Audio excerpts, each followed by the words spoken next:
He said it softly, almost casually, yet the tremor in his voice carried through the centuries of marble and portraits. When Prince William declared, "Change for good is on my agenda," it was not a statement, it was a spark. Small, elegant, and perfectly measured, yet dangerous in its precision. It rolled through the quiet corridors of Buckingham Palace, echoing off the walls lined with memory and guilt, and settled in the uneasy silence between father and son. For the heir to speak of change is to touch the one word the monarchy fears most. Change means movement, uncertainty, exposure.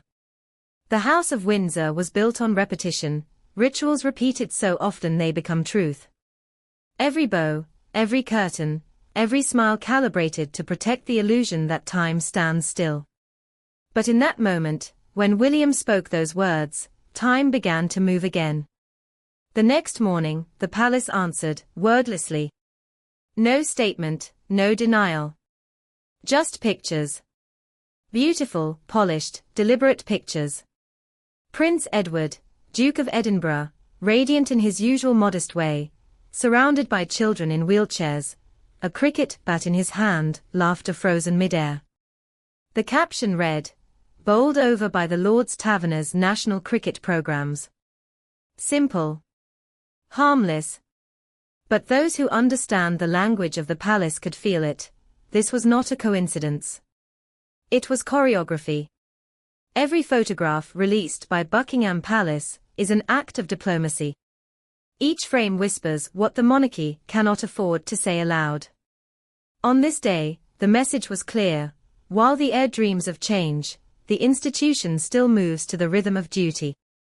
Edward's easy smile, the sunlight on his hair, the familiar echo of his father Prince Philip's public energy, everything about those images breathed stability. And that stability was no accident. It was strategy. Because while the Duke played cricket for charity, his nephew's words were making headlines across the world. William vows to modernize monarchy. Future king refuses to repeat father's mistakes. A new royal era begins. Each line was a blade. Each interpretation, however exaggerated, cut a little deeper into the soft tissue of royal control. For King Charles, who spent decades repairing the fractures left by his first marriage, the suggestion that his own son viewed his reign as something to fix must have felt like an old wound torn open. Courtiers whispered that the king read the headlines in silence, eyes narrowing behind his glasses. The monarch who once waited longer than any heir in British history for his crown now faced the possibility that his son was already preparing to alter it. And so, the photographs. Edward, cheerful, uncontroversial, the embodiment of filial loyalty. He wasn't speaking of change. He was living continuity. His visit to the Oval, his participation in table cricket, his patronage of the Lord's Taverners, all echoed his late father's legacy. Prince Philip had been the charity's patron for 71 years, its heartbeat and symbol. By showing Edward stepping seamlessly into that role, the palace was doing what it does best, turning narrative into theatre. The message was unmistakable: change, yes, but only of faces, not of essence. Meanwhile, the heir's words continued to reverberate. The interview with Eugene Levy on Apple TV Plus had seemed innocent enough, just a light travel show hosted by a kind-eyed comedian. But somewhere between the laughter and anecdotes, William began to speak with a candor the crown rarely permits. He spoke of childhood memories carved by flashbulbs, of lessons learned from the implosion of his parents' marriage, of the cold, unrelenting public gaze that turned private heartbreak into spectacle. "I hope we don't go back to some of the practices Harry and I had to grow up in," he said quietly. And with that one sentence, the heir to the throne opened a door that the palace has spent decades trying to seal. For the audience, it was moving. For the courtiers, it was chaos. Every emotional confession carries a political cost. And every word uttered by a Windsor echoes through tabloids, breakfast shows, diplomatic briefings, and dinner conversations. The monarchy survives on myth, not honesty. Honesty is unpredictable, myth can be managed. But William is not content to be managed anymore. He has watched his father's life dissected by tabloids, his mother sanctified and destroyed in the same breath, his brother exiled by choice. He knows the price of silence, and he no longer wants to pay it. Still, even honesty has a strategy.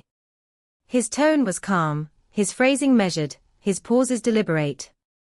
This was not rebellion shouted, it was rebellion whispered, which is far more dangerous. In private, Charles is said to have been hurt, even wounded. He has always seen himself as the bridge between the archaic and the modern, the reformer within the crown. For his own son to publicly claim the mantle of change implied that his efforts had failed. But instead of confrontation, there came stillness. The same stillness that fills every room when history tilts a degree. The palace thrives on that stillness. It uses it like armor.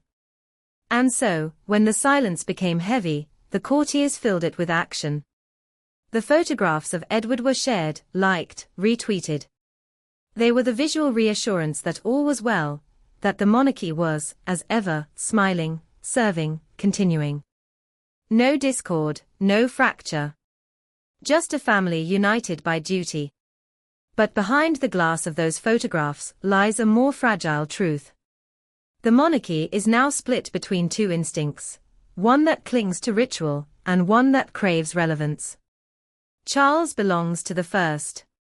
William, inevitably, to the second.